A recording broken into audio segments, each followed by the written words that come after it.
Hello and welcome to Infamous, the audio podcast. This is Brandon, or Mutilus on Discord.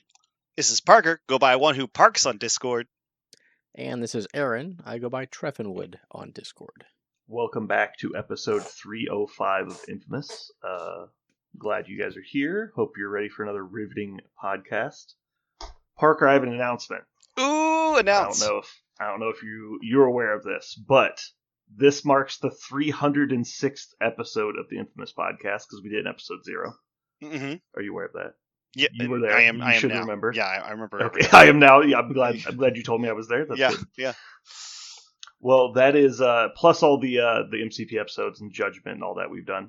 But we have yet to ever play an ad on our episodes. That's true. Today is the first day that we're playing an ad on our podcast. Well, I'm glad I was here. I was here for 0 Yeah. and 306 for the ad.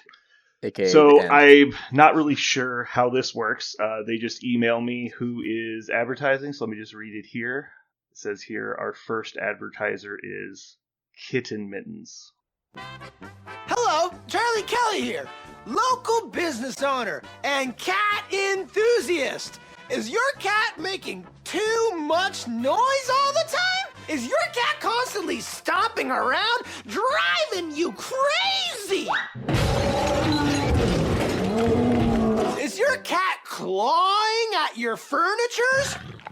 Think there's no answer? You're so stupid. There is. Kitten Mittens. Finally, there's an elegant, comfortable mitten for cats.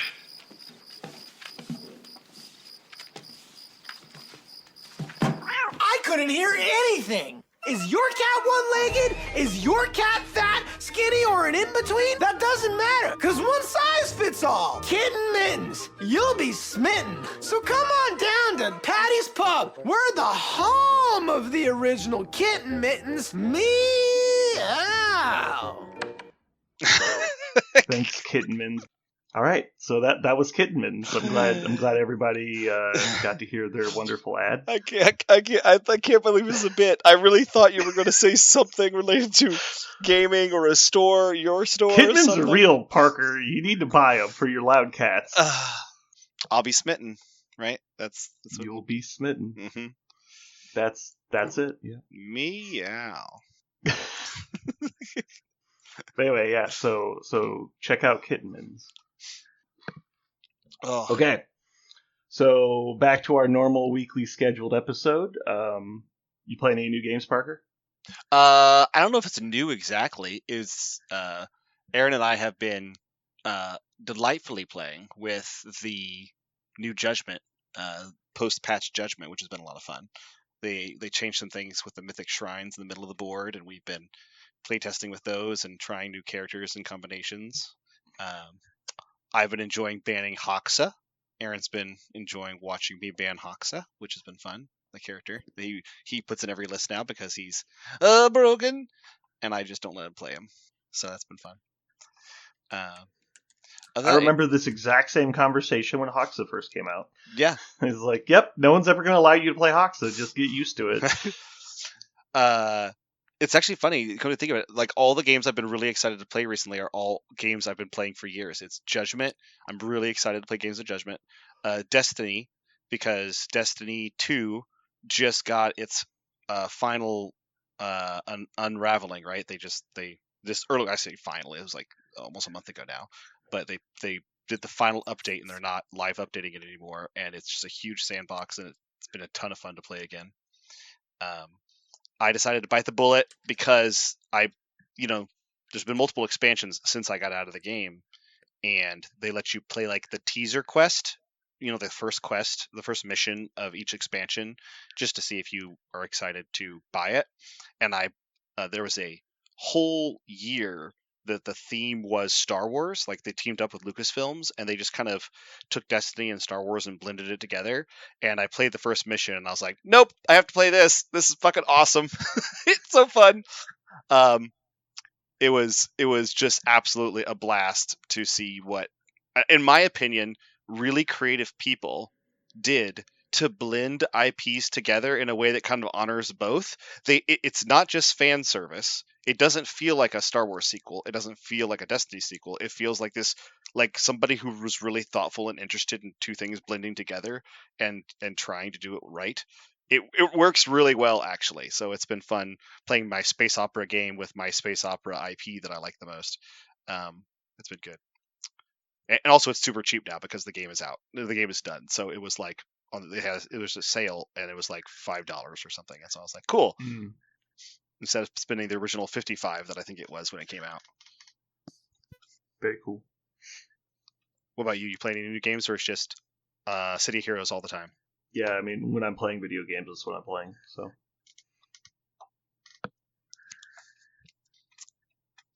it's a good time. You should play it. I think if I had time for more games right now, I would probably play some Marvel Rivals, honestly, because they put Cyclops in the game and I haven't played him yet, and I feel like that's a terrible, terrible thing that I'm somehow failing him as a Marvel fan. But right now it feels like a duty, and I don't like playing for duties. I like playing because for fun. So I think I'll wait till I'm not having fun with other games, and then I'll try to play some Cyclops and probably enjoy the hell out of myself. I also dislike duty. Mm-hmm. So, something we have in common, Parker. It is true though. When I start to feel like a video game is a job, like there's something like I feel like I have to do, it really degrades the fun for me very quickly. Like that's why I got out of WoW eventually. Is I was like, this feels like a job. This feels like I'm getting on here like I go to work, because that's. And as soon as that starts to happen, I go, nah. Yeah, I've never really felt that.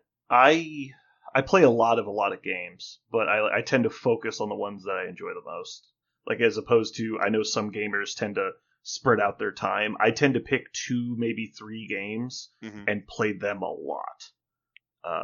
And then I'll rotate through them, and that's kind of like, it's like binging a TV show. It's like I'll watch this TV show and then this TV show and then this TV show, but when I get done with something, generally I move on. But it's less about like I felt like it was a job to play. It's almost always because I run out of ambition, where it's like I've accomplished the things I want to accomplish, and now it's just kind of like, well, I'm not doing anything. I'm just kind of existing, and that's usually when I dip. It's one of the reasons why I usually gravitate towards narrative games, like games that have a story, because then I know when it ends, right? When it's done, it's done. Yeah. And I go, oh, that was good, or oh, that was satisfying.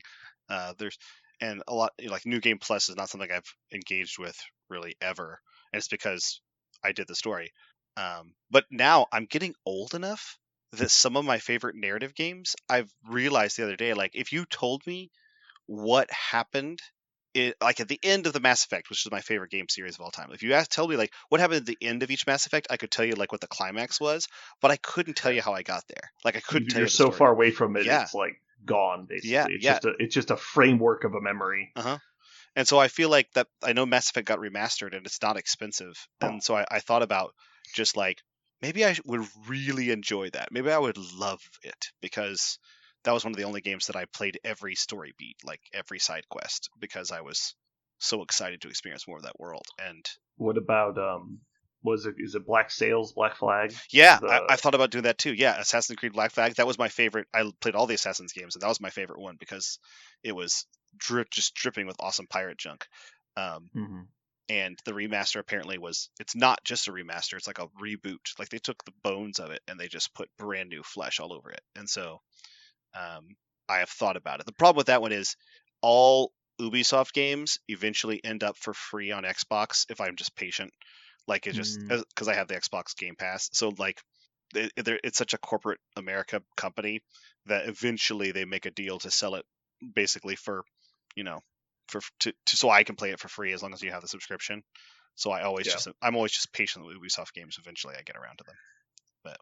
But you're right. You're playing my music. That's what I want. Aaron, how goes the pathing? Pathing is going solidly. Did you hit 100 yet? Nope. 98.96 right now. Oof. Yeah, you mentioned this in the Judgment Cast. What does that mean? Like 100? What is that just almost impossible? 100 is the level cap. You cannot go past 100. Obviously, it becomes exponentially harder to level up. I don't know what the Mhm. exact percentage is to get from 99 to 100 in terms of time spent to get from 0 to 99, right? Mhm. But it is, every level's harder. So once you get to 93, 93 is relatively easy. And then everything beyond that, you start to feel it. Past 97 it becomes multiple days, at least for a normal person, right? So Mhm. Yeah, Uh, obviously you might be able to set up a power leveling type situation where you can get done faster, but yeah. But even with How that, there's still like a limit. But go ahead. no, let's see. How many characters do you get to 100? 0 in my entire PoE career. Wow. I think this is the first one. I'm gonna hit 99 tomorrow, and then I think I will take some time to do shit that is risky because you lose XP when you die. yeah, because you reset to the previous level. Oh. What if Well, your current level- level. You never go back a level. You lose all your current XP in this level. You don't go back. You lose 10% of your current level. Oh, that's not so bad. I mean, obviously, when Sure, you're taking unless you about, realize that that's 2 like days of play Yeah. to get a level, like that matters. It's not nothing, but it's not like EverQuest where you would lose a level and you could lose like 5 levels in a day, and you're like, "Fuck this!" You just go play a different game. I have invariably always stopped, almost always stopped playing the current season of PoE when I die once or twice and I can't tell why, and I'm like, fuck it, I'm done. I just wasted my past 4 days. When really what you're playing for the experience, not just the level, right? So, Mhm. and by experience, I mean the actual experience you as a person are having, not the experience your character's gaining. Haha. Yeah. So your level, would you say, like in the games that I play that have more than, I'm not the only one playing them, but there's a small social aspect at least, because there is a social aspect to the game, right?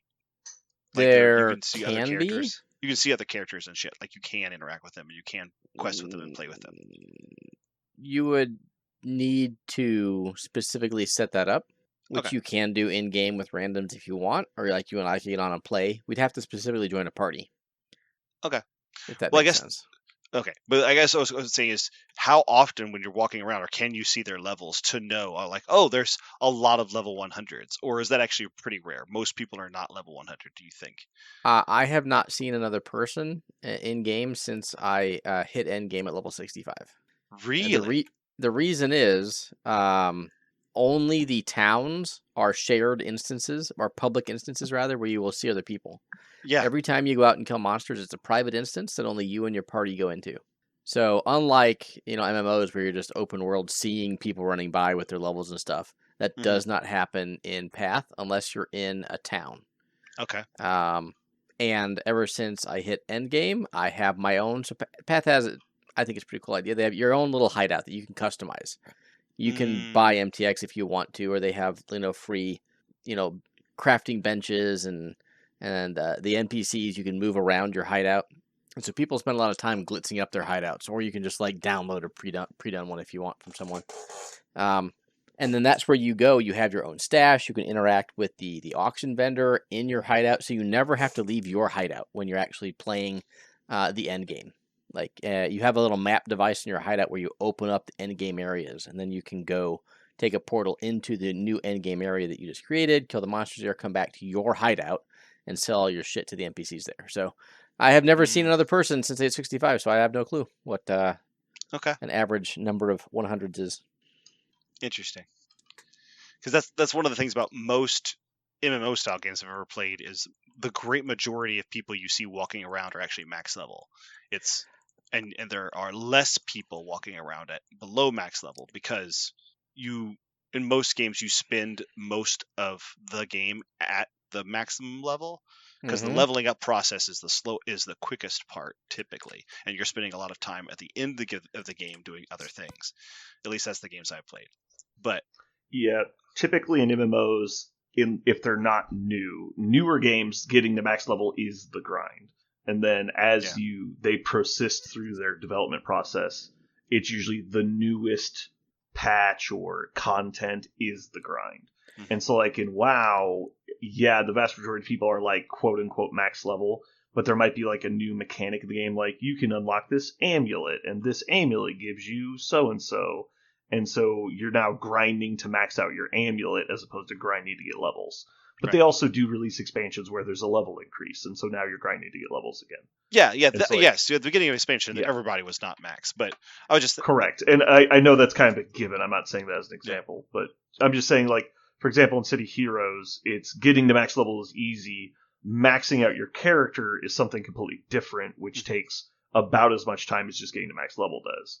As I would say for Path of Exile, it sounds like getting to just, quote, endgame content is a lot of the grind.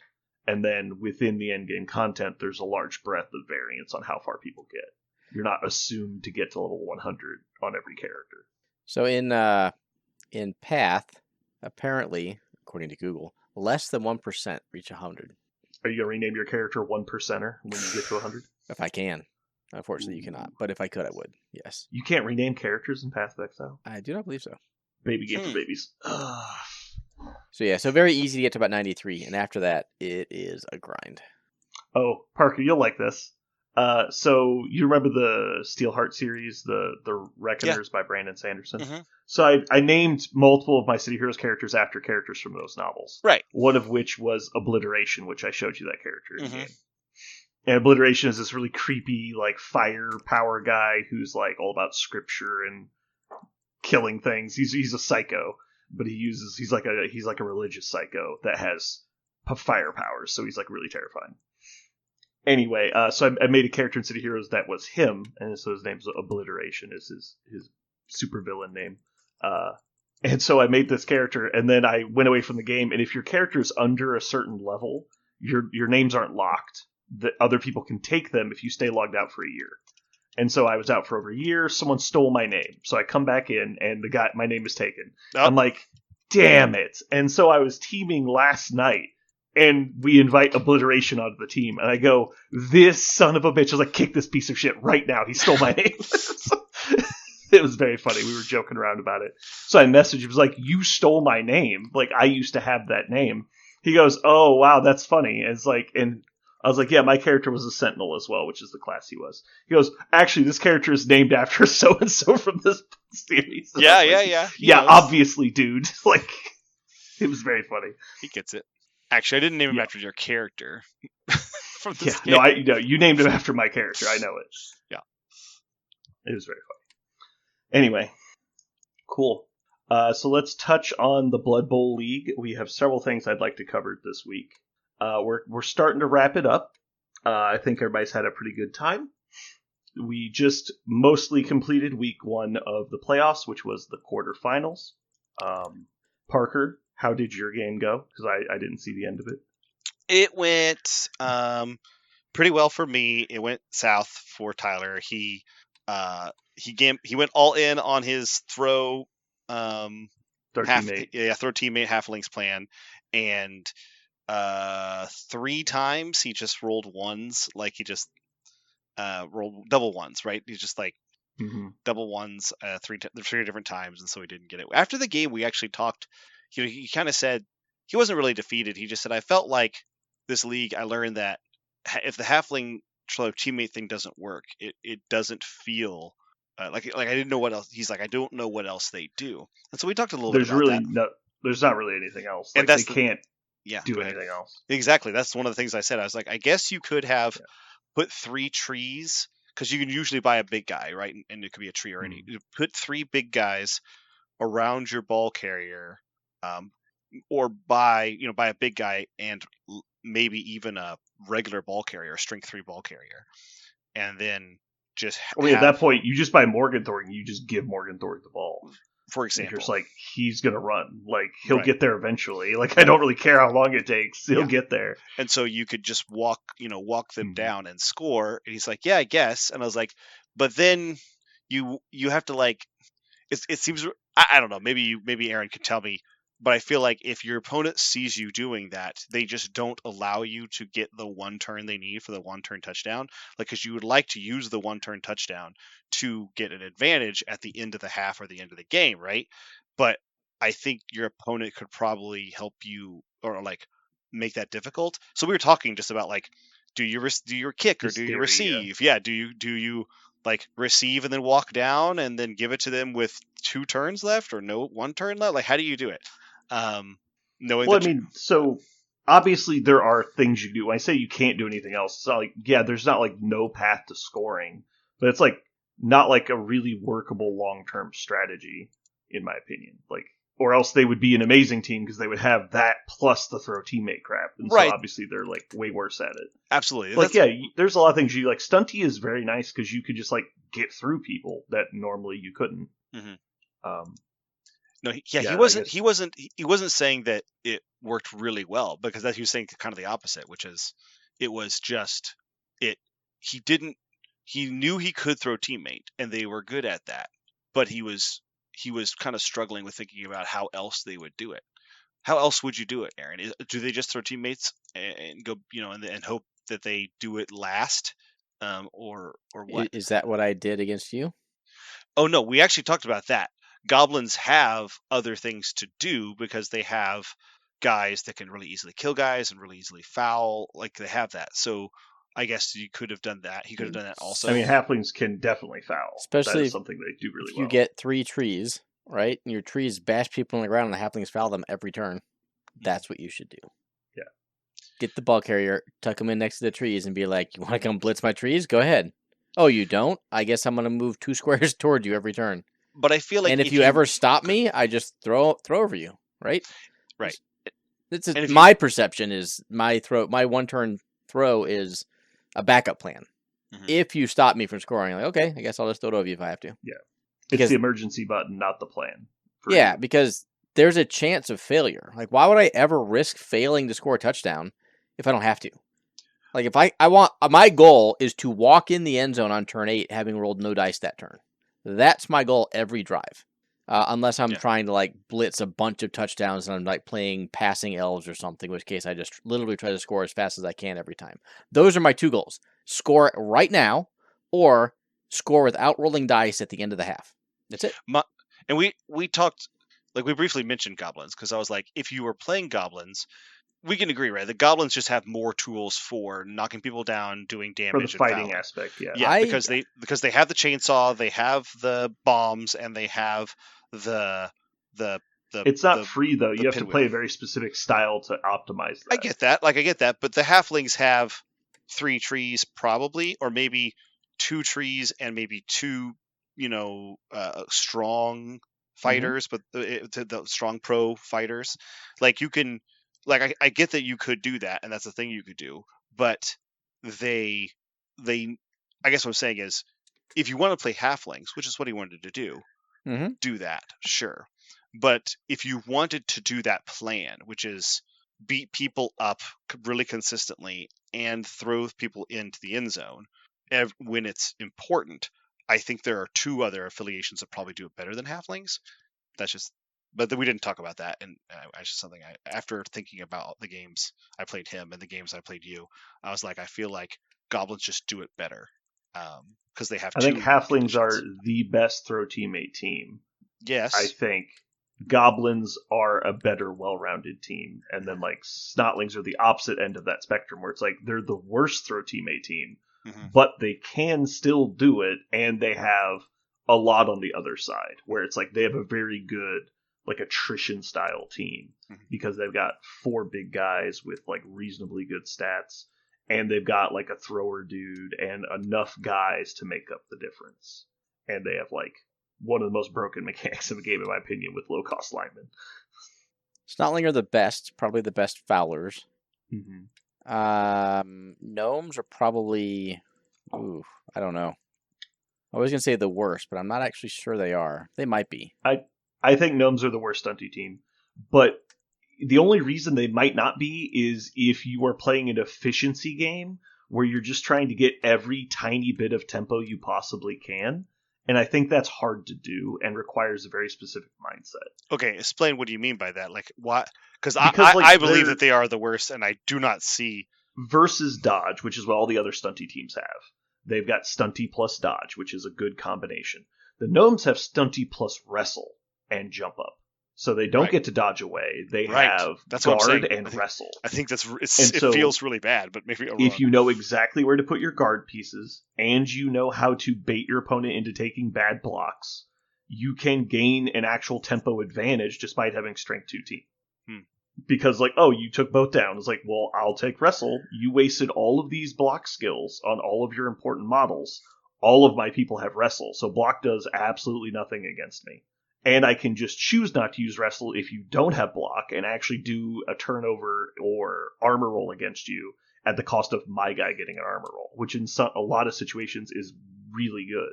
So you get all the advantages of having block plus more negatives for your opponent that wouldn't have normally been there. Because they'll roll these dice and you'll just trap them into wrestle situations where it's like, well, if you take the boat down, I'll just not use wrestle in your turn ends because one of your people fell down.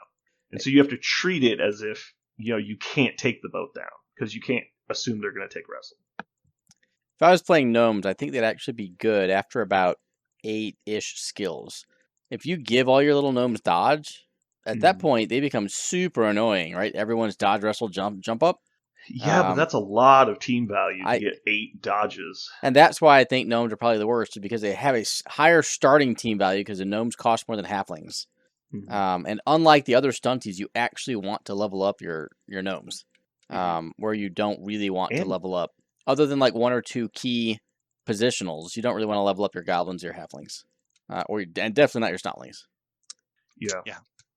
Learned a lot about all the stunty teams in this league. Gotta say that. Yep. Also, the foxes are just weird because they can't hand the ball off. And so it's like a whole specific strategy to use the foxes well. And you can really trap yourself with them if you use them incorrectly. But they're amazing. Like, their stat line is insane. And so it's like a trade-off. The fact that they can't really level up is really sad, too. Because they can only get agilities. Agilities are secondaries. Though. Sure. No, they start off as like a star player almost. But it's just like, well, if they already have dodge, what other skill do they need? And so, like, you're in a league, you're scoring touchdowns with a model that doesn't want to level up. And so it's just really sprint weird. Sure feet sounds pretty good. Sure, I mean, it's better than not having sprint sure feet, but like, it's not a massive impact to the stats. Like, it is good, but it's not like the difference of getting block dodge on your ball carrier. Like, it's not that impactful. The fact that you can't even take block is also annoying. I guess you could take catch, right? Yeah. Catch is okay. Diving catch wouldn't be bad. Do they have what is? I actually don't know what they're. The foxes are agility 2+ stunty with dodge, and their speed. So why 7? would you? So the agility just helps you with handing off, right? Because no, they dodge on a 2-up through unlimited tackle zones. Yeah, I knew that, but why don't you already do that if you're a 3+? Sure, but I'd rather roll on 2s than 3s. Yeah. No, I thought one of those abilities gives you +1 to dodge rolls. Am I crazy? That's titchy. That's what the snotlings have. Oh, it's titchy. Not titchy. It still gives tackle zone negatives. Ah, I see. So they count as having a tackle zone negative, but they're a 2+ stunty. Now I understand. Yeah, they just don't have titchy. They're just agility 2, which means they catch on a 2. Yeah. Yeah, and they pick up the ball on the 2, or they pick up with minus, and that's good. That's really good. Funnily enough, you could give them dive tackle, which would be really annoying. You could just tag people with the foxes, and they like bite your ankles. Like, fuck, leave me alone. Yeah, but that's the big problem. Is normally as a stunty team, you obviously just dodge away from people that are going to beat you up. Gnomes don't really have that option because they're just 3-up agility across the board with no dodging. And so you have to have like a bunch of team rerolls because you're just skating around on 3+ everywhere, and failure equals end of turn. And so it's just weird. Jesus, they have sidestep too. The foxes do, yeah. I was saying in that game, like, I rolled 13 block dice against a fox. He then scored a touchdown. I was like, what am I supposed to do? Like, I rolled 13 block dice. Like, I still think goblins are the worst stunty team. Snotlings are the best. And then after that, we have probably halflings, followed by gnomes. And I'm missing one. Ogres. Ooh, ogres are... I take it back. Ogres are the worst. Wait, you think goblins are the worst? Did you say goblins are the worst, Aaron? Mm-hmm. Yeah, I disagree with that strongly. I disagree strongly with that. But go ahead. It's possible. Okay. We'll talk about my game with Josh, but... Yeah. You mean... Oh, don't worry. That's on the topic list for several reasons. Yeah, no, I said what I said. I think goblins and ogres are by far the worst two. You can argue which one's the actual worst. Yeah. I would put it gnomes, ogres, goblins, but I think gnomes and ogres are very close, and I think goblins are like a small step above them. So if we're putting them in categories, it'd be like F tier, D tier, and then C tier would be like halflings, and then B tier with the best snotlings. Yep. Snotlings are so much better than the other stunty teams. It's like silly. Yep. He's like, this is not a stunty team. They should actually revoke their stunty status, and they should be fully tiered like other teams, because it's just a min-max fest, the team. A lot of TOs like, will tier them above other stunties. Yeah. What tiers? What? Snotlings. Because they abuse the team value by far the hardest of any team. Like, by far and away the hardest. And their team is just like a silly pile of synergy that is really, really good at what it does. Mm-hmm. Now, that being said, like, regular humans roll 3 dice to get your snotlings. So, like, you need some help, but I think they got a little much. I think the difference between Strength 1 and Strength 2 is not as noticeable as they seem to think it is. Like, the difference between 2 and 3 is huge, but the difference between 1 and 2 is not as big as 2 and 3. I did not realize that the ogres punt instead of throw their teammates. One they of can them. do both. There's a punter, but the rest of them have throw teammate. Oh, they have throw and you can also. do both actions in one turn. Yeah. And so they get double throws effectively. Just one is a punt, air quotes. Yeah. Because it's a different action. Okay, that's adorable. I don't know how that would help them exactly, but also the punter gets leadership skills, and so you can take leader on him for an extra reroll. Mm-hmm. Or passing skills, rather, not leader skills. That's the biggest reason, but... Mm-hmm. The problem with generally ogres in a league is that the ogres are so fucking expensive that you can't start with enough of them to really matter, and failing the stupid checks is crushing sometimes. But that being said, if you get enough skills on your people, they are a good team, but their team value is really high. But the cool thing is, on the flip side, they also have low-cost linemen, I believe. And so their regular snotlings don't count against their team value. So it's just the value of your 6 ogres is all that matters. Mm-hmm. And so despite you have 5 or 6 really expensive models, and they get even more expensive as you skill them up, it kind of doesn't matter because you've got like 8 or 9 dudes on the team that cost nothing on your team value. I feel like these guys could be fun to play. They're kind of like ogres. Corn, yeah, because they're kind of like corn. I feel like you would go into it going, I'm gonna play Yahtzee, but if it works, it'll be really fun. Like, it will be fun to play. I think that would be fun.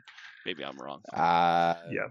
The same problem with the halfling team is I think people overestimate how good big guys are, because they're really not that great unless they're like skilled up or special in some way. Because like so many teams have like Dauntless on basic players, and they're just like, okay, just one guy, plus I have guard over here. It's like one dude rolls a 3 up and your guy's on his ass. And it's like, it's kind of hard to defend against that. Yeah, but you got 5 more, so it doesn't matter. Yeah, the big issue with ogres is enough. You're guaranteed to have at least one, if not multiple turns where all of your, not all, like 3 of your 6 ogres are like, nope, I'm bonehead. Nope, I'm bonehead. And as soon as multiple ogres bonehead in a turn, you're like, well, now I got a bunch of snotlings. Like, my ogres don't even have tackle zones anymore. I can't even hide. It's better than both of your trees taking root, though. There you can at least go, like, move to the tree and he can throw you. Like, the ogres all boneheading in the same turn just will wreck an ogre coach's drive. Yeah. You gotta get those pro ogres. Yeah. Does the ogre team have loner? I do not believe they do, no. No, they do not have loner. I was just looking that up. That would be crushing if you had to roll loner on all of them, too. No.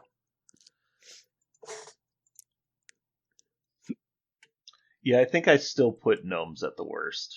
Because I don't know how gnomes win. See, now you're just challenging me to play gnomes next year. Like, it's kind of like Chaos Dwarves. It's like, yeah, you've got these good things on these plates in front of you, but it's not a meal. It's like nacho cheese and brownies. I'm like, these aren't good together. Like, you need to pick one. Like, nacho cheese and brownies. A long time ago, I sat around, I was like, what could you not put cheese on? And I came to brownies. Brownies is the one thing I don't want cheese on. Good question. What could you not put cheese on? Yeah.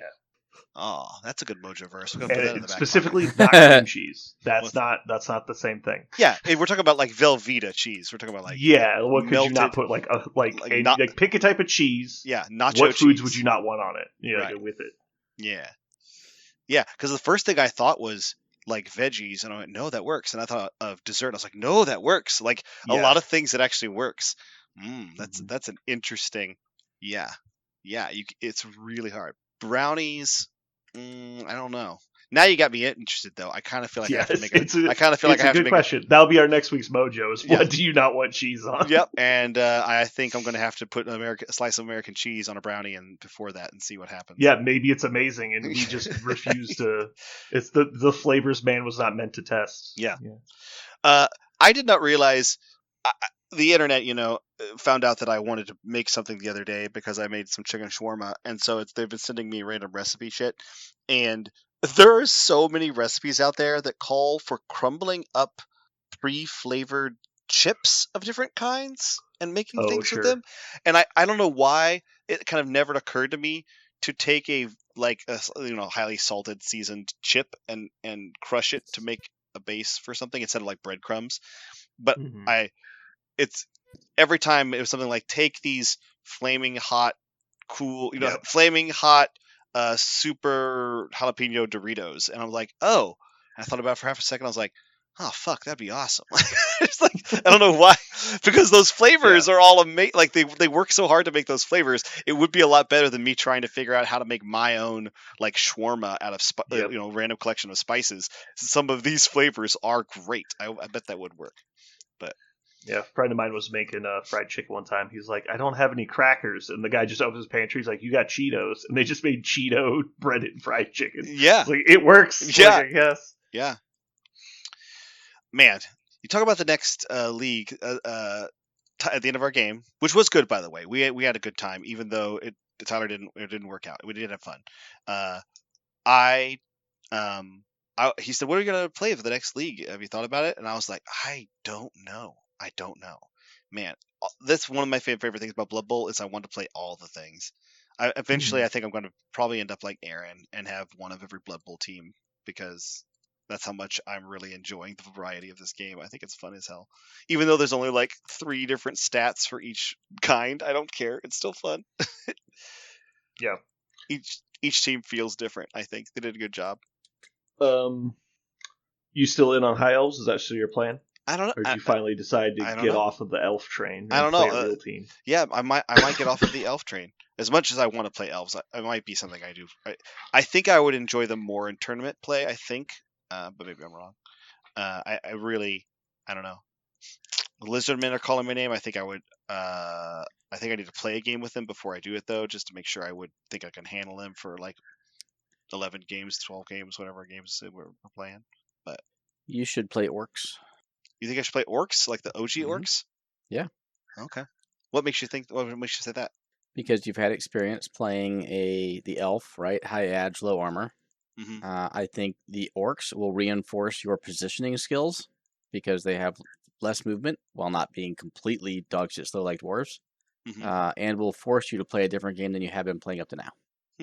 Lizardmen can kind of do the same thing because of the Saurus, but yeah. Yeah, but they're really Lizardmen are all about the skinks, so they're really just diminutive dark elves.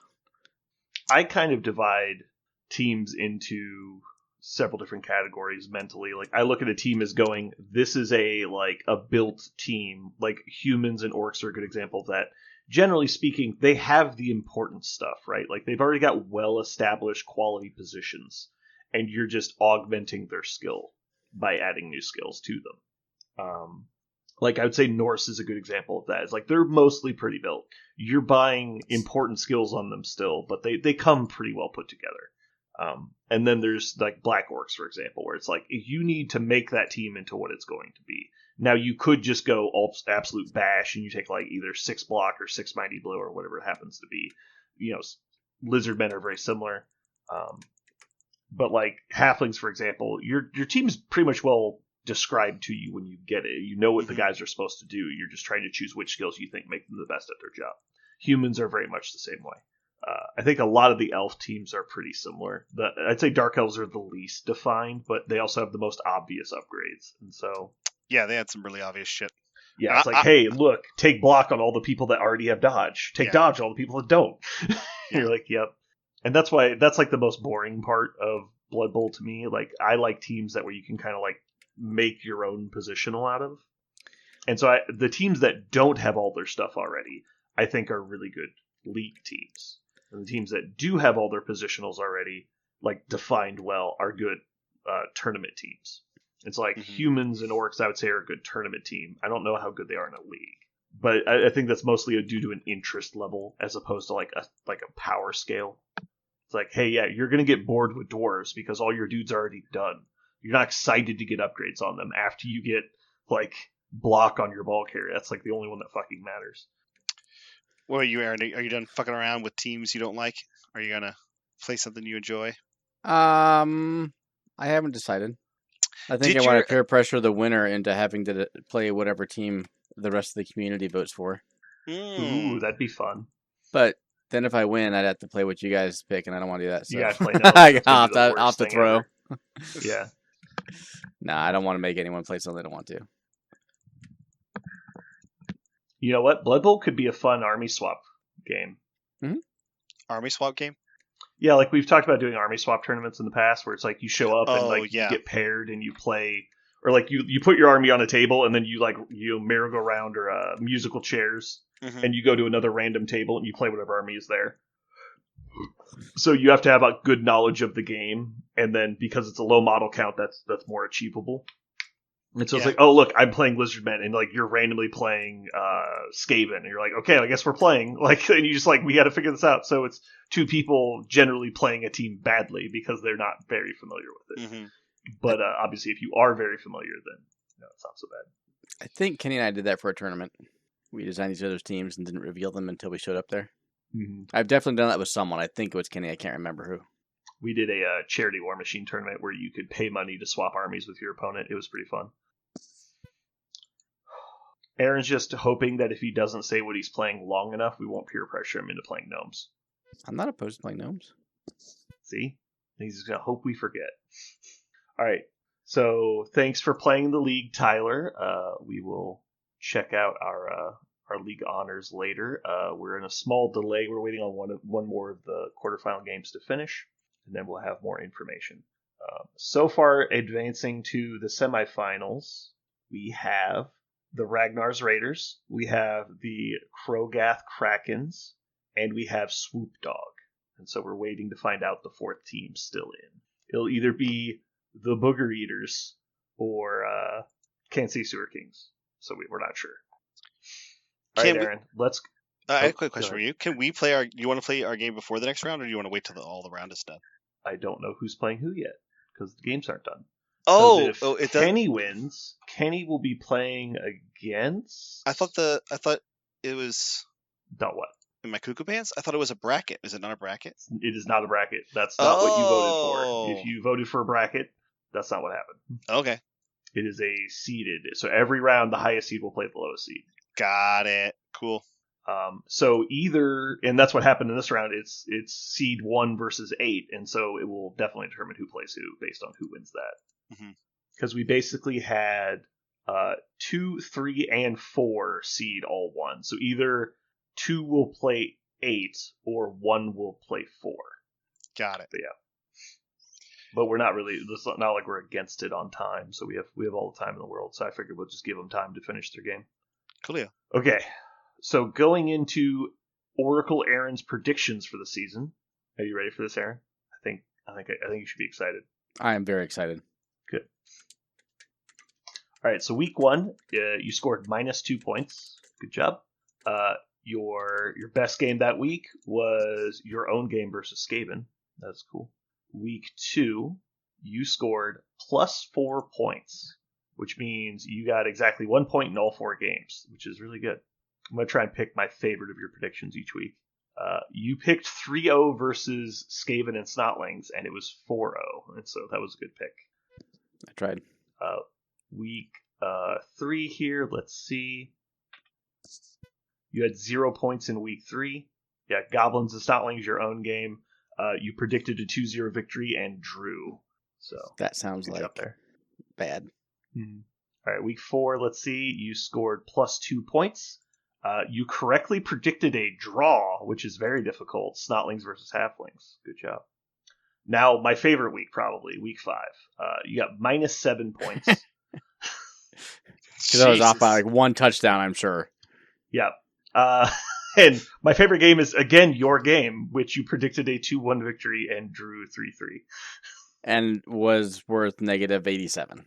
-3 points. Because you incorrectly predicted the outcome, and you were off by 2 touchdowns. Oh, thanks for explaining why your system made Sorry, me off by so 3 touchdowns. Oh, shit. All right, now you followed up with a strong week 6, though. Week 6, you scored +2 points. Your best game was exactly predicting the Dwarves versus Halfling game at 2-1. Good job. Let's see here. Week 7, you scored -2 points, and you exactly guessed the outcome of my game versus Halflings at 3-1. Good job. Hell yeah. I remember that game. I almost intentionally didn't score on turn 16 so that you would be wrong. I wanted it so badly. All right, week 8, you got +2 points. Your best prediction, I would say, was your 3-1 of Dark Elves versus Snotlings. It was a 4-1 result. So close. Sorry. Week 9. All right. Again, your own games are your worst, by far the worst, which is weird because you have a lot of control over the outcome of that game specifically. You got -3 points on the week, and your worst prediction was yourself to win 4-3. You won 2-1. I predicted a one touchdown victory, and somehow you like to punish me for that. Why am I not surprised? I don't know that I like to. The rules really like to. Yeah, the rules did it, really. Week 10, +3 points. You got an exacta in your own game. Gnomes versus Goblins, exact result. Good job. Okay, let me get a season total for you real quick. All right, so on the season, it looks like you finished with -1 point. I'll double check that later in a spreadsheet. But, pretty good overall. Aaron, you had both hands and a leg tied behind your back. I think you did pretty good. Okay, so for the playoffs, we've got 3 results so far. The Goblins versus Dwarves. Result was 2-1. You predicted 2-1. Good job. That's +2 points. Now, here's the interesting part. In the future rounds, because you didn't know who's going to win each week, we had you predict the entire playoffs at the beginning of the playoffs, and it's single elimination. So much like the March Madness bracket, if you incorrectly predict the winner of a game, they're out, and now you've predicted their victories in the future, so you'll fail all of the remaining games. And so I'm going to give you bonus points for selecting the correct winners each round. Doesn't that sound great? I am so thankful. I feel like you should be happy. You should take your points where you get them. Finally, justice. Yeah, justice for Aaron. Oh, Dark Elves versus this morsel Halflings. so makes up for the chokehold you've had me in for 3 months. I know, right? See? Oh, Master, Aaron, you are so kind. We've shown that you don't like easy games. You like challenging games. So I know this is why you like the league. Because it's impossible. All right. So Parker versus Tyler, you predicted a 4-1 victory. It was a 4-3 victory. No, sorry, you predicted 4-3. It was 4-1. Tyler, you let me down, man. 0 points. Good job there. You didn't lose any, so you're still ahead. And then finally, Norse versus Gnomes. You predicted 3-1. Survey says exactly 3-1. Hey! Boom. You had 2 games exactly correct. Good job. I mean, Right, why do we even show up up to play anymore? You should just ask me what the league results are going to be. Clarence, I'll tell you. I'll tell you. It just took you 10 weeks to get calibrated. Now you're good to go. Locked in.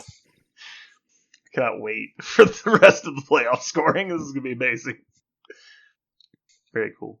All right. So next time you have pre-guessed next round Skaven losing to Goblins and Norse beating Dark Elves. How do you feel about those predictions so far? Rock fucking solid. Okay. Parker, how do you feel about his predictions? Anything could happen. Anything can happen. Anything can happen. It's any man's game. And by anything could happen, I mean all of your players could slip on banana peels and kill themselves, because that is Really? Do you not feel good about our matchup? good about it. What do you mean? I good mean, about it? because we played so late in the season, it's fairly fresh. What Yeah. did you think? Oh no, I feel like the matchup was fair. Like, but Okay. your models just die somehow. Like, I don't know what it is that Yeah, I you've know. done. Like you're watching, you're like, but you shouldn't be dying. Yeah. I should be dying. Yeah. But you're the one who's dying. I know. The whole time you threw 12 blocks that turn. Yeah. And got 0 knockdowns. That's interesting. And I did 2. And I stabbed you twice and killed 2 Yetis. Like, or two Ulfwarders. He opened our Blood Bowl match with both of his assassins stabbing my Ulfwarders. Mm-hmm, as you should. They were both taken off the pitch. I was like, you fucking piece of crap. Yeah. I just didn't have to play against do you understand the Ulfwarders. odds of this? Yeah. Yeah, I didn't have to play against your positionals because they just kept dying to being stabbed. Like, that's what I think I was down, I think, a player as well. I was down one of my Valkyries going into the match. Yes, yeah. Like, the block dice were probably fine, but the armor penetration was not. It was bad. It did come back actually later in the game. I think we That's actually true. got about an equal shake overall, but all of yours were in like the first 3 turns, and all of mine were in like turns like 8 through 10. Right. And it's like you just had like 5 guys taken off the pitch in 2 turns, and then it was just like you couldn't recover after that. Yeah. Because you're down half your team, and then it's just me running up and down the pitch. No, I feel like our teams have like there's a rock paper scissors a little bit. Like we have things we can do, so it'll be fun. Yeah, you have to find ways around the stats, and I have to wait and find ways around your position because you're faster than I am, and you have more agility than I do. Yeah.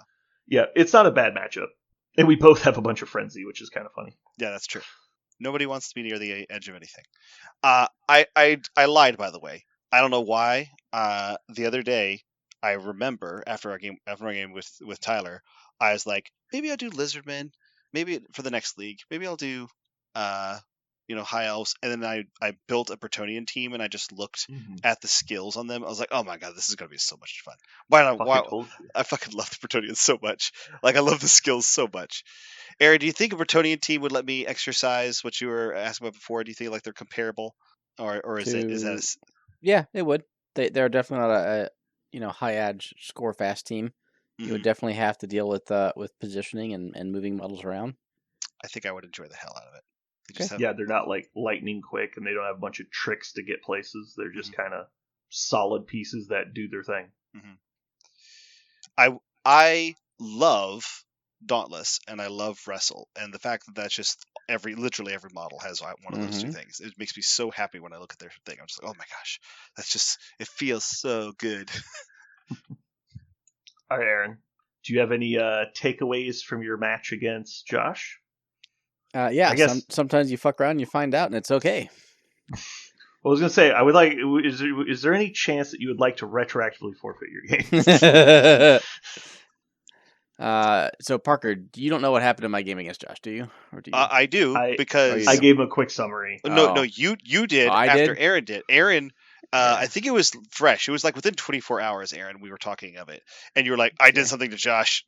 I'm not proud of it. I was like, oh, no. And then later, Brandon told me, and again, I was like, it's just as good the second time. It's just so, it's so cringe what happened. It's just so like, Honestly, what we should do is in the next season of this, I'm going to make a note, actually. We should put down the most ridiculous plays that have happened in the season. And so when you have one, make notes and tell us, and we'll write the story of it. And then at the end of the season, we'll vote on the most bullshit crap that happened in the season. Because it's either this or CJ's touchdown attempt against Tyler. It's one of those 2. Yeah. There's nothing else even comes close. I'm voting for this because this is so stupid. Yeah. All right, go ahead. Aaron, okay. Related for all of our listeners. I forget who wins the kickoff, but he has the ball first, which is what I want. I want him to. I want to just not focus on the ball. I want to focus on murdering all of his players. Let him score at some point. I will turn it back on turn 8 if he scores on turn 8, or I will, take 4 turns. However many turns he gives me, I'll use. and then I'll get the ball in the second half, and I will just grind them down, and I will score. That is a little harder to do against dwarves because they're block across the board armor 10, but I can still put them on the ground, and I can gang foul them to get around the armor. So I have options. He receives the ball. He starts to move the ball up the field. I do a pretty good job of positioning to block him left and right.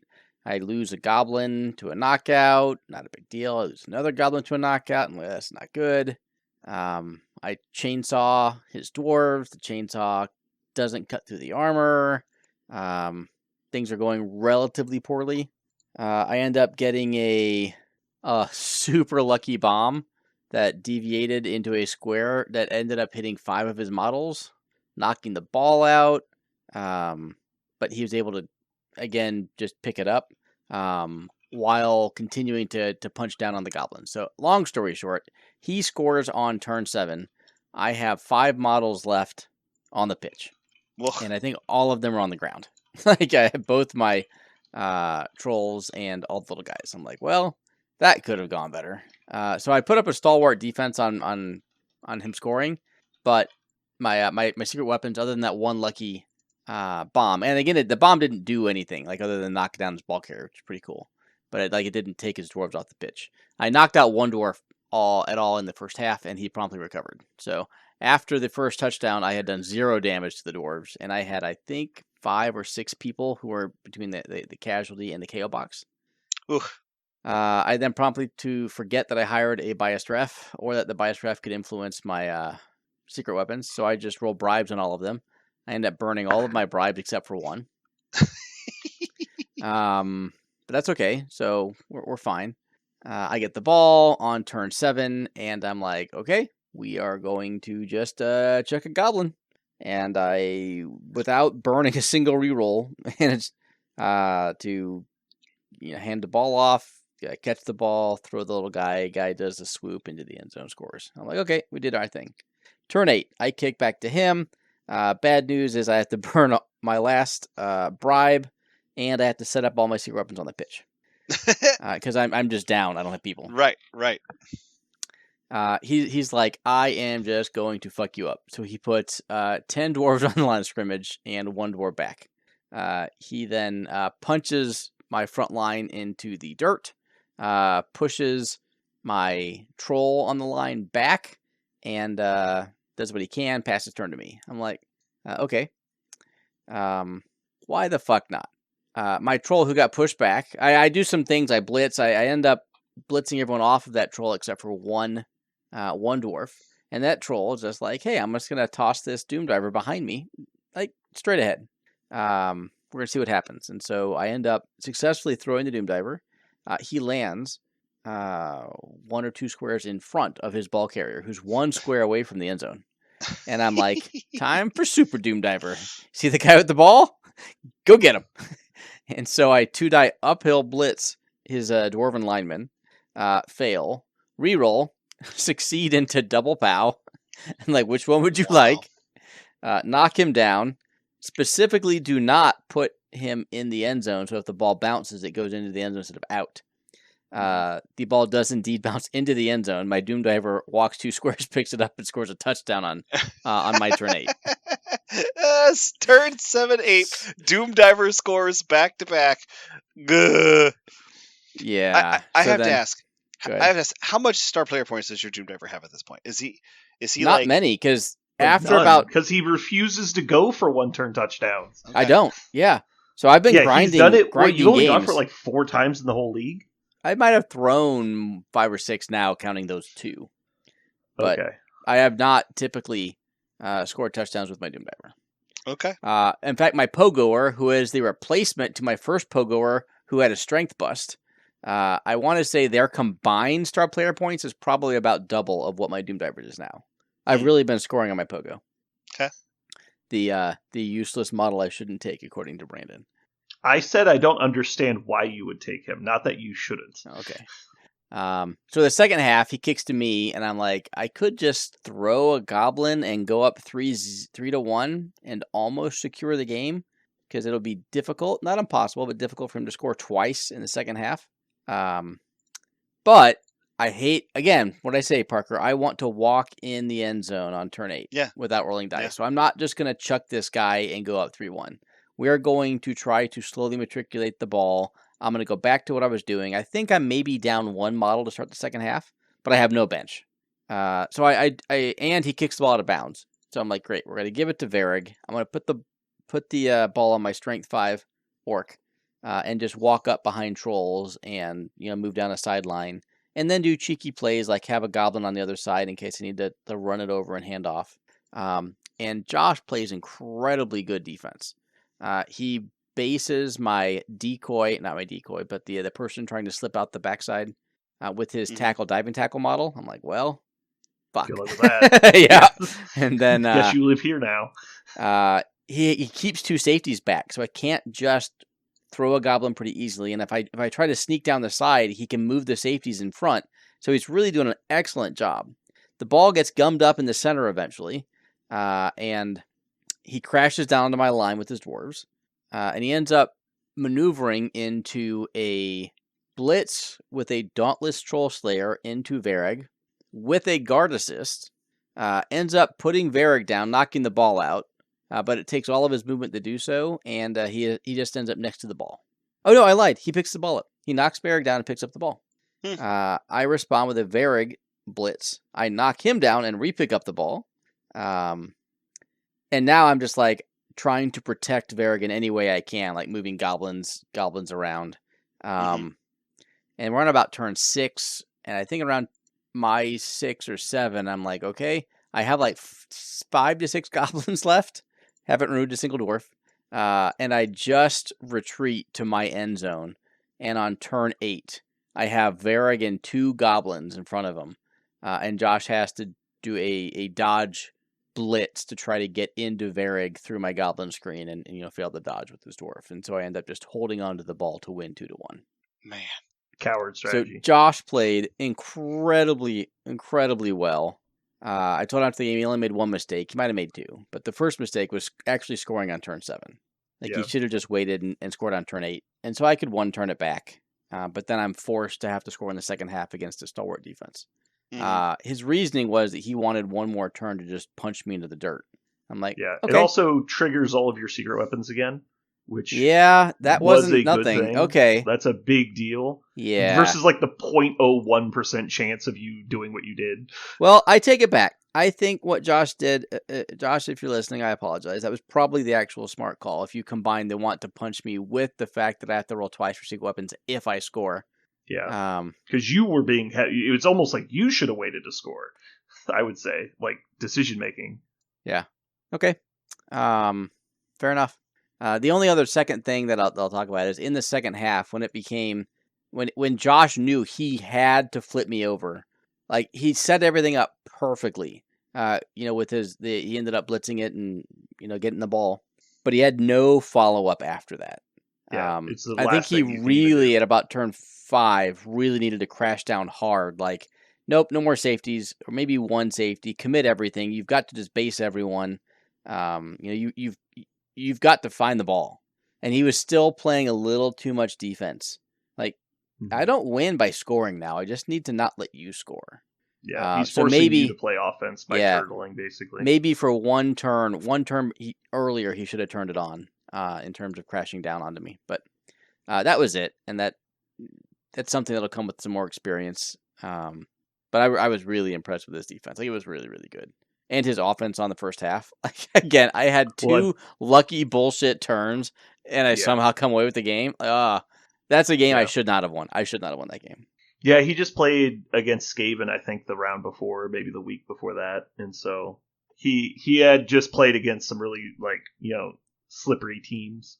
So I think he was definitely learning. I think I'm finally getting to the point where I'm starting to understand, how to score on offense. Because I used to be horrific on offense, but I think I was pretty solid on defense. Like, I understood my objective on defense. Like, I knew how to bottle people in and make them make bad choices for the most part, and then, keep people in a good spot. My safety play was a little rough, but other than that, I think I was pretty good. And so now I'm feeling much more confident on offense now that we've played a whole season. I feel like I'm still painting by numbers on offense. Like, I just do the thing that's, to me, feels really obvious, and it probably is to my opponent too. I in our game, actually, Brandon, you did something that I did not see coming, which was while you were engaged with all my guys, instead of trying to dodge out or just break the situation, you just tossed it to a different guy. You just threw it behind you. And I was like, oh, fuck, that was like a really good play, because even if it fails, like, it's over there now, so Yeah. fine. Like that kind of thing. That It's was like, a really you inspired. committed all your pieces over here, we'll tie it up. It's like, I'll just put the ball over there. Yeah.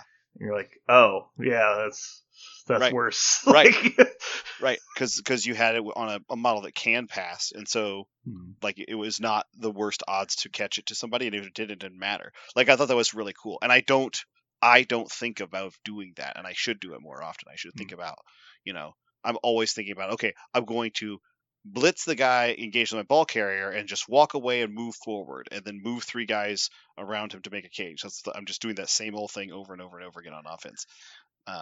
Which is probably fine. It's better than nothing, but it's derivative and therefore predictable. I really like that in our game. Yeah. I really am glad that I played Norse this season. Having not silly good passing, but solid passing has taught me to look for passes as just a base reflex. Because previously, I played a lot of orcs, and even though a lot of the orcs are agility 3, I never look for passes unless I'm throwing with my passing model. And this has caused me to hey, I've thrown the ball with a blitzer. I've thrown the ball to a wolf warner. I've gotten out of the obvious play pattern. I've started looking for ways to take advantage of mechanics that I didn't really use before. And also, I found that I really, really enjoy having one lineman with sure hands in addition to my positionals. Because one guy with sure hands lets me place my... obviously, Valkyries are kind of an exception, but I can put one guy really far back, put the Valkyries in a fairly aggressive position, and know that it's not the end of the world if he has to go pick up the ball. And obviously, if the ball just comes forward, the Valkyries can get it if they want to. But I think I'll probably be doing that in the future when I have an extra skill on the lineman. I'll be picking up sure hands. Because, the handoff situation is just very easy. I feel much more confident about picking up the ball and then handing it off to somebody who wants it later. My game against CJ for the playoffs, I think my dice were pretty average, which is saying something. I think for the majority of the season, my dice have been pretty abysmal. But, of course, the one game that, they actually did their fucking job and I wasn't rolling terrible all game was against CJ in the playoffs. He made the incredibly unfortunate decision to attempt to pick up the ball in the second half, and that was just not something he should have chosen to do.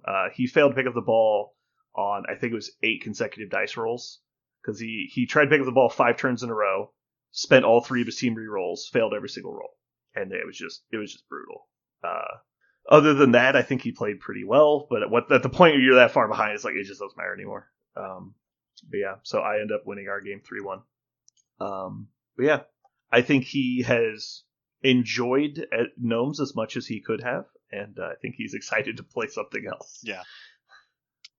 Yeah, there's something about picking up the ball with agility 3 that it always just makes my butthole pucker up. It just makes my butthole pucker up a little bit every time. I'm just like, ugh! I mean, they've added secure the ball. It feels so much better now than it used to. It used to be, it's like, I have to pick up the ball, so you would see people put 2 dudes on the ball corners and then move a third guy in to pick it up. That used to be a common play. Now with secure the ball, it's not so bad.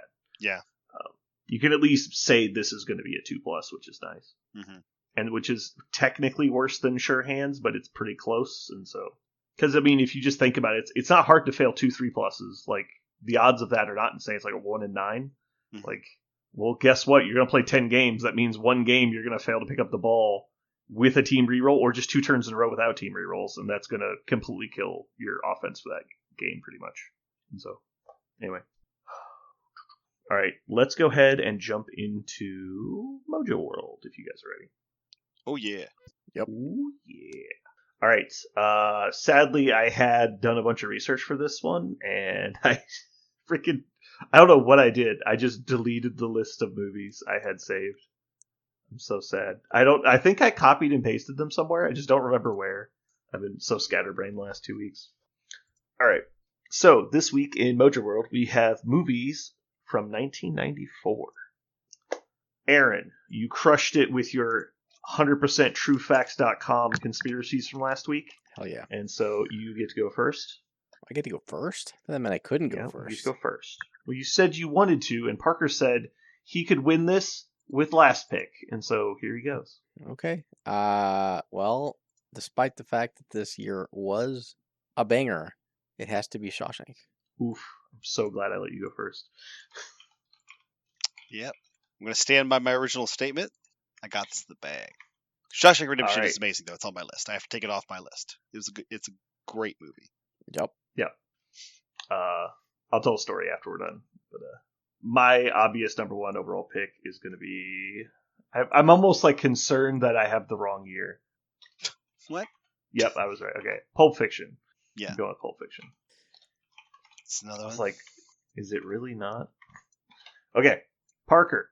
This is when it's a stacked list. Going last is actually really nice. It is. And so here's your chance. Make the pudding. Well, number one has to be Dumb and Dumber for me. I figured that was actually your number one. Yeah. I love that movie so much. The best buddy movie ever made. And it is a pretty great buddy comedy. Yeah. And my second one is really hard, but I'm actually going to go with one that my dad showed me accidentally because in 1994 I was 9 years old and I watched it that year, maybe the year right after on VHS. And he was like, "Oh, this will probably be pretty good." He not realizing what it was, and it was so brutal, but I watched it anyway and I loved it. And that's Leon the Professional. I just watched that this year. Leon the Professional is kind of like an art film masking Yeah. as an action film. It's Wasn't it just Agreed. The Professional in the U.S.? It might be. Maybe. No, I think it was Leon the Professional. It's actually just Leon, according to the internet. Oh. It was released in French. Oh yeah, as here's Leon. a poster. It just says The Professional. Oh. Yeah. We're gonna put Leon the Professional though. Okay. We can... It looked like the Europe release might have been Leon, and the American release was The Professional. That and is then correct. It's colon. Oh, okay. Yeah. Because I saw a poster, it's just Leon. Yep. Okay. So that's back to me. Oof. Tell you what, this year has some bangers on it, but it also has like the core of my childhood somehow. Mhm. Because there's so many kids and family movies that came out in 94. They're just like core memories. So skipping those, if I'm just going for best movies, I know what I'm picking. But instead I'm going to go with my favorite movies from the year, which I think is the essence. And I'm going to go with Ace Ventura.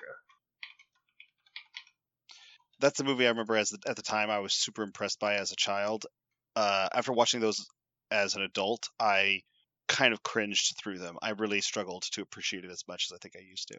But I think Dumb and Dumber is in the same category. It's like the shit that I thought was really funny. I'm like, wow, this would be really annoying. Not for me. I Dumb and Dumber I think is timeless, but that's me.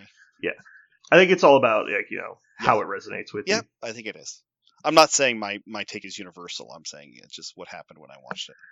All right, Mr. Aaron. I think I know both of the movies you're about to pick, but you like to bring some wild cards, so let's see what you got. There's no wild card here. We're gonna stack week by week 2 week victories with Forrest Gump and Clerks. Ooh, the second one is the wild card. I mean, it wasn't going to go number one for me, but it's not. I can't have a top 3 movies of 94. You were famous Clerks. for being a Kevin Smith fan, so that's fair. I'm not gonna beat you up on it. Okay. Boy, we're right there. Do I want to win? Or do I want to just pick fun movies? Yeah, we're gonna go. I'll go with The Lion King. Okay. Yeah. I already told you guys I'm winning this. It's a moral victory. I don't care if I win the votes. That's right. The people are wrong. I get to say the name of this movie, and I am unabashed. And it's Cabin Boy. Yeah, the Cabin Boy. Cabin Boy is fucking amazing. There's a line of the Cabin Boy that I saw. Are clean. No, the line that I remember is, "You're never going to get his grubby hands on the filthy whore." Like that. Like, because the name of the boat was. Yeah, that's one of those movies like you almost can't tell people you love, but yeah. you can't not love it at the same time. Right. It's like Deuce Bigalow, Male Gigolo. I love that fucking movie. I don't care that it's so bad. It's insanely bad taste, right? That's the point. Is It's I think it's the terrible same taste. with Hellsing Abridged for me. It's like, Yeah. I will never not love that show, Mhm. and I will never say I don't love it. Yeah. But I won't advertise I love it in certain companies. Exactly. Like, I was like, this is not for you. You Yeah. do not need to see this. Yeah, Cabin Boy was tremendous. There are amazing movies on here, but I had to pick Okay. Cabin Boy. All right, well, I'm going to run through my honorable mentions real quick, and then after this we can do my quick story. I have Sped. Mm-hmm. Sped. D2, The Mighty Ducks. This Mm. was an important year for me. Mm-hmm. And then Airheads. I don't know if you guys have seen Airheads. I have seen Airheads. It has it's like was it Empire Records? It's just like way better than it had any right to be, but it's still not amazing. It's just good. But it should have been terrible. My honorable mentions was Stargate. That almost made it above Cabin Boy. It was really close for me. One that I discovered later, but it's amazing. Legends of the Fall was a really good movie. Naked Gun 33 1/3, which I could never appreciate as a child, but as an adult, it's fucking amazing. Yeah. And I honestly had these on here as like hyper honorable mentions because they're both Jean-Claude Van Damme movies that came out like in his prime, but they both immediately followed 1993's Universal Soldier, which in my opinion is one of the best action movies of all time.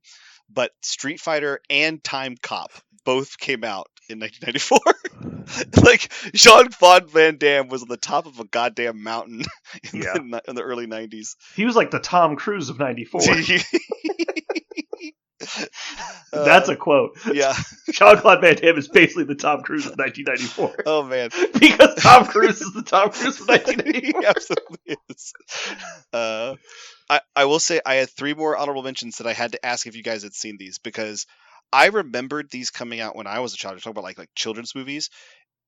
For some reason, it was very in vogue that year to make movies about young boys acquiring ridiculous amounts of money and doing something silly with it. Because Little Big League, Richie Rich, and Blank Check all came out that year. And Dude, Blank Check is my movie. And I remember, I love Blank Check. I remember watching those films, being like, "This is the height of luxury! Like, this is amazing." And it's like, just imagine you could have a go-kart and like a fucking roller coaster. They're like, yeah, that's the pinnacle of civilization. Yeah, there's something about our generation that was definitely like, there's some sort of marker there. However, I just watched a comedian the other day, and he does a whole long bit about. He says, "Do you guys remember Blank Check?" And we're like, "Yeah, Blank Check, yeah." And he's like, "Do you remember the romantic relationship in Blank Check?" And we're like, "No, not really." He goes, "Let me show you." And he just like, it's like big. He just, oh no, it's really bad. Like I didn't realize because he's not in an adult body. he takes a grown ass woman on a date, and they get like eerily romantic, and I think they kiss at one point. It's gross. Like it was so, okay to be incredibly inappropriate back then. Accidentally. Obviously, when I was a young horny boy, like that was the dream, right? Like dating a hot woman and then getting to kiss her would have been like a romantic fantasy that I'm sure it blew my mind watching it. But watching it played back during this guy's bit was. Oh, it was so inappropriate. Just like, wow, I cannot believe that anybody like sat behind a camera, like a director sat there and went, and got it. We got it. Put it in the can. We got it. Jesus. I just watched a grown ass woman kiss this young boy romantically for this movie. Ugh. It is your turn, Aaron. Do you have any honorable mentions? I did have 2 more, very different genres, but Natural Born Killers. And the Santa Claus. Nice. Are you sure they're different categories? I could be saying at the end of Santa Claus, they have like a SWAT team, so like, I'm not sure. They both involve death of some sort. Yeah, that's true. The guy just straight up gets murdered at the beginning of the movie, and it's okay. Yeah. Although I think it's implied he's not dead; he's just running away from his job, which is also really cool. All right. Anyway, so I was at the shop, and I'm working. And I have an employee who is retired military, and he likes to talk shop while we're up there. And so he's always talking about like his favorite movies and stuff. and his fiance is up at the store, and he's not there at this time. And so I'm chatting with her, and she, because I'm just kind of getting to know her, and she doesn't understand my sense of humor, which we have for human research purposes have cataloged in the last 305 episodes of the show. Anyway, so I'm telling her, it's like, oh, I love like asking people their favorite things and then like shitting on it as a joke, like sarcastically, and like seeing how long it takes before they realize what I'm doing. And she's like, well, what do you mean? It's like, oh, well, for example, I know Brian's favorite movie is The Matrix. And so I'll just shit on The Matrix out of nowhere in like a non sequitur, and he'll get really mad. And she's like, I don't understand how that would get somebody really mad. I'm like, oh, well, like, what's your favorite movie for an example? And she's like, Shawshank Redemption. I'm like, that fucking movie? The entire movie is about crawling through shit, and she just got so mad instantly. And I was like, and I just like sit down and look at her, and she's like, oh, I get it. Like, it was very funny because, yeah. Anyway, it was like, yeah, like this. It's like, it's just rage baiting. It's great. Yeah, I just use people as the internet. Right. It's funny when people are like, that wouldn't make me upset. That would never work on me. It's like instantly furious. Like, yeah, as soon as you use their favorite, they get mad. Why would people get road rage and like shoot somebody on the highway? And you're like, yeah, okay, never mind, I get it. Like, somebody cut you off, I'm immediately going to kill them. Anyway, do you guys have anything else for us today? Nope. Oh, I'll say one thing. Have you watched the new Rick and Morty at all? Have you watched the new season?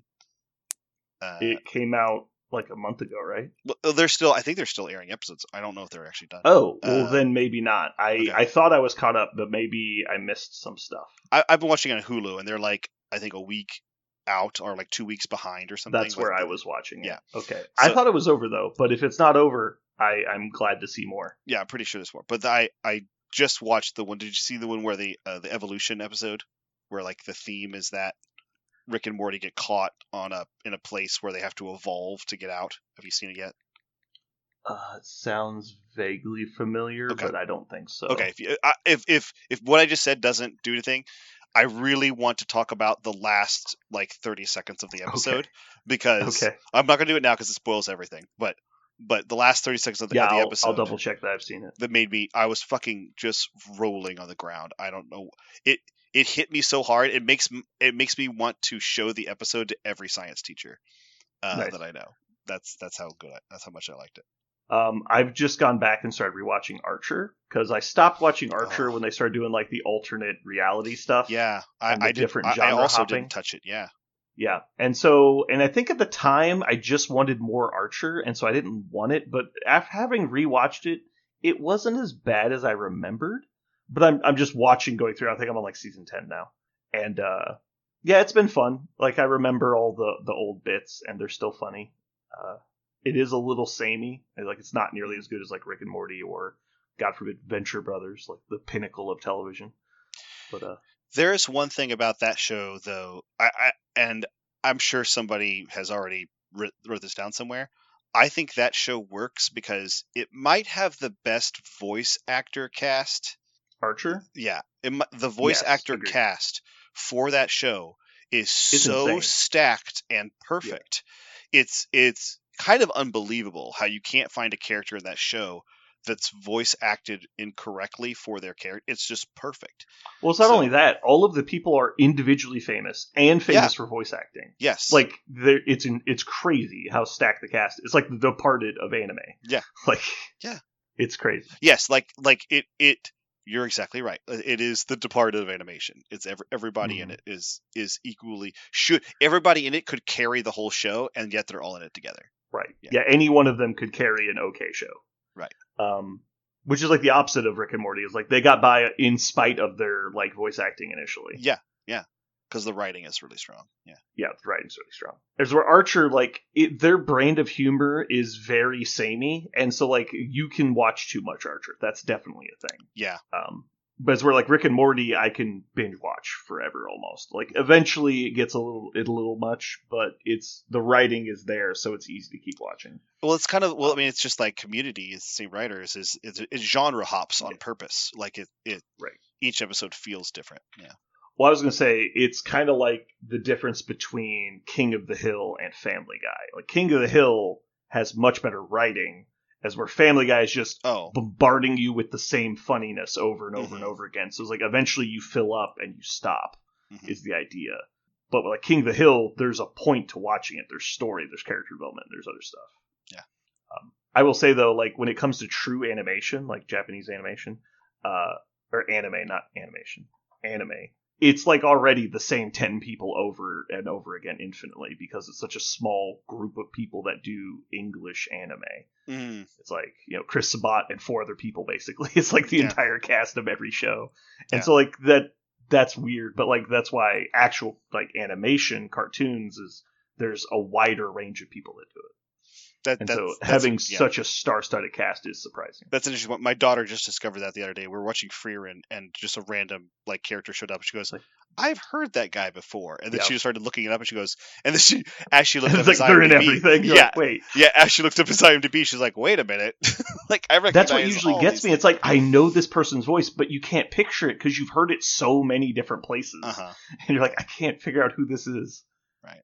Anyway, let's go ahead and wrap it up. Thanks for tuning in, everybody. Hopefully you had a good time. Hopefully you enjoyed Kittenmans, and this has been Brandon. And Parker. And Aaron. And you just listened to The Masses Are Commonly in Error.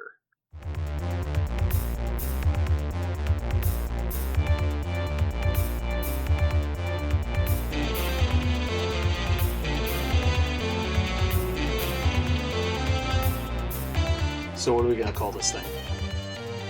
I got it. Okay. Incredible, new, fantastic, astonishing, mighty, original, uncanny, sensational podcast. I'm just going to put down infamous.